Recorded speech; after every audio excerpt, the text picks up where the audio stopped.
Hi, welcome to Learning Monkey. I am Raghuveer. In this class, we will discuss about method and constructor overriding. In our previous classes, we discussed about inheritance concept. This is a continuation class, so please follow our playlist from the beginning so that you will have a better understanding of the complete Python language. The link for the playlist is provided in the description below.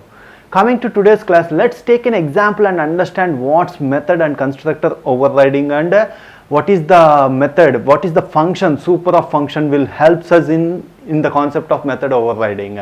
Let's take an example. The example which we considered here is, let's take an example class parent. In this class we are having a method called f is a method, and we defined another class child. Child is inheriting the parent class. So child is inheriting the parent class.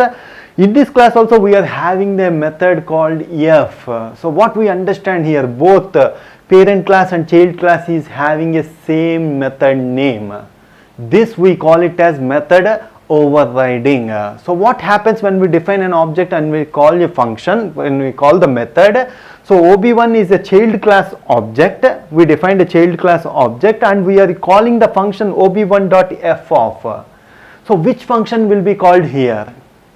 The function that is present in the method that is present in the child class will be called, because this method has overridden the parent class method. That's the concept of method overriding. Next, let's take one more example. So if you want to call the parent class method also, what we have to do here?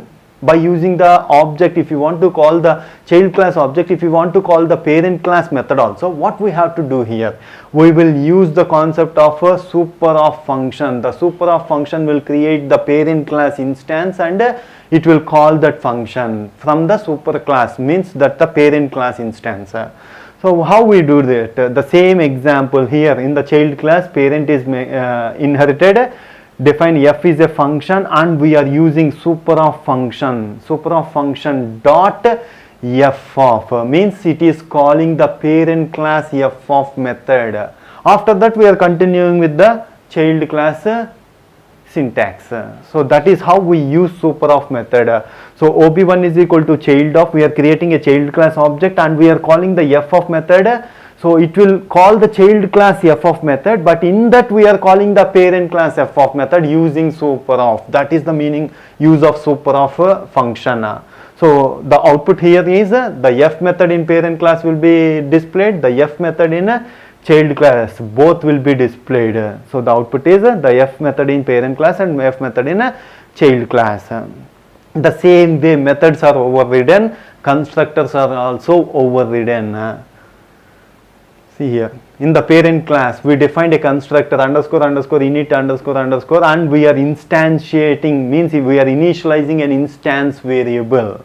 So instance variable name is instvar and we are having a function f. We are having a method f in the parent class. In the child class we are inheriting the parent class method, and we are defining a constructor here. In this constructor we are initializing instvar1 variable. So we are initializing another instance variable from the child class, instvar1. In the parent class we are having instvar variable. So whenever we are creating an object, child of object, so which constructor will be called here? Automatically child class constructor will be called, because it is overridden from the parent class constructor method. This method has overridden the parent class constructor method, so automatically this method will be called, this constructor will be called. So it is initializing only instvar1.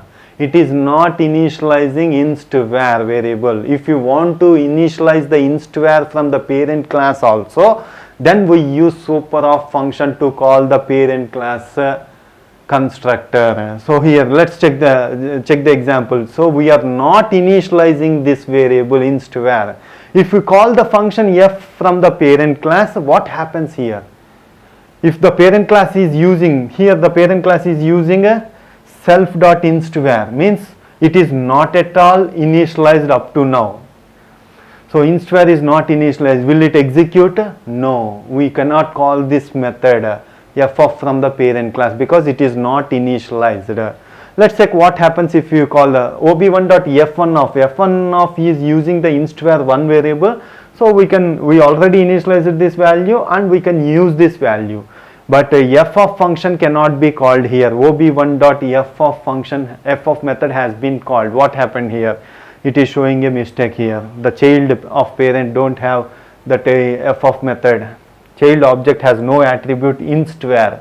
It is not initialized. That is what we have to do. So let's check the coding how to initialize the parent class constructor also.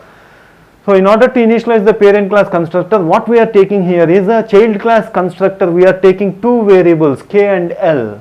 So we have to send two values, k and l values. Whenever we are creating an object, one value we use it for a parent class inst_var, one variable we will use it for child class inst_var1.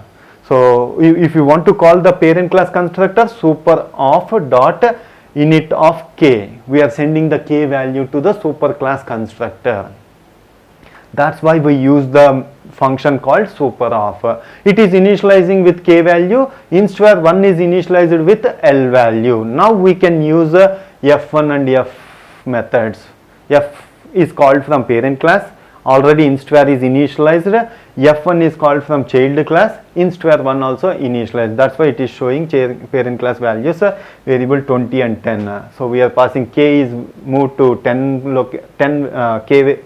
is moved to k variable, 20 is moved to l variable. Let's take a few examples based on multiple inheritance. The concept of multiple inheritance was clearly discussed in our last class. Let's check, refresh the concept once, and we'll check some situations where we will face difficulty understanding of which methods will be called in the multiple inheritance. Let's take an example like this. So what is multiple inheritance is, if you see here, this is the example of multiple inheritance. C1 is a class, C2 is a class, C5 is a class that is inheriting both C1 and C2 classes. This we call it as multiple inheritance. From the multiple inheritance, let's take a situation like this. C1 is a class, C2 is a class which is inheriting the C1 class, C3 is a class which is inheriting the C1 class, and C4 is a class which is inheriting both C2 and C3. So what happens if C1 is having f method, C2 is having f method, C3 is having f method? If you create an object for C4 and you called an f method, which f method will be called? This method, or this method? That we will understand by taking an example. Okay. So the same example we are defining here. Class C1, C1 is having an f method, C2 is inheriting the C1 class and it is having f method, C3 is inheriting the C1 class and it is having f method.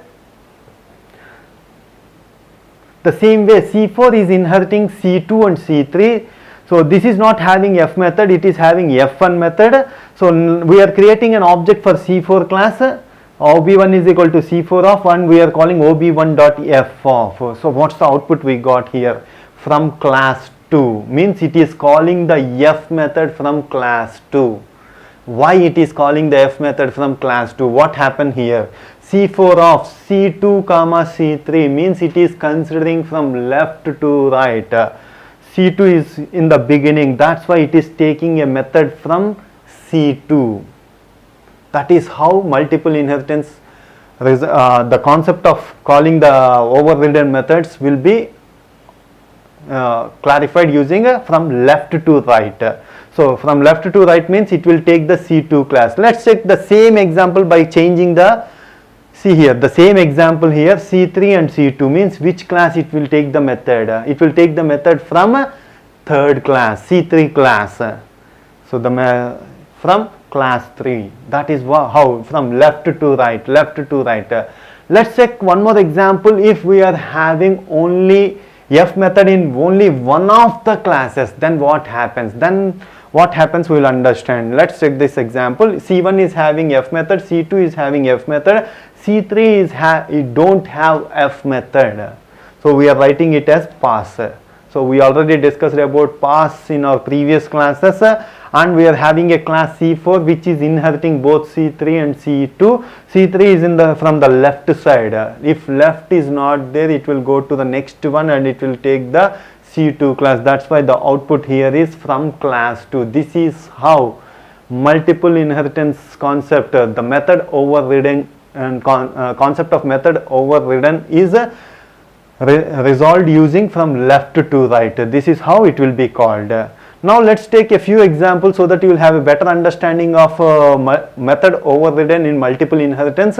Let's take an example. In C1 we are having F method, C2 is inheriting C1 and it is having F method, C3 is inheriting C1 and it is having F method, and C4 is having C3 and C2 and it is having F method. Now the child class is also having F method. So which method will be called if you call the object C4? So OB1 is equal to C4 of means we are creating an object for C4 and we are calling OB1.F of. So what happens here? It will call the child method, child class method. By default it will call child class. If it is not there here, it will go for parent class. Okay, then if you want to call the methods that are present in the parent class also, what we have to do? If you had a situation you need to call the parent class F methods also, then what we have to do? Then how we can call the parent class method? See here, by using class name C1.F of. Whenever we are using class name, we have to send the object, because the self variable will take the instance. We have to pass the object. If you are calling using object, Python will automatically assign the instance reference to the self variable. When you are calling using class name, it won't assign the instance to the self variable. That's why we have to send the instance to the F method. This instance will be assigned to the self variable. So that's why C1.F of OB1, C2.F of OB1, C3.F of OB1. This is how we call the superclass methods using a class name. From class 1, class 2, class 3, this is from the based on the object OB1.F of.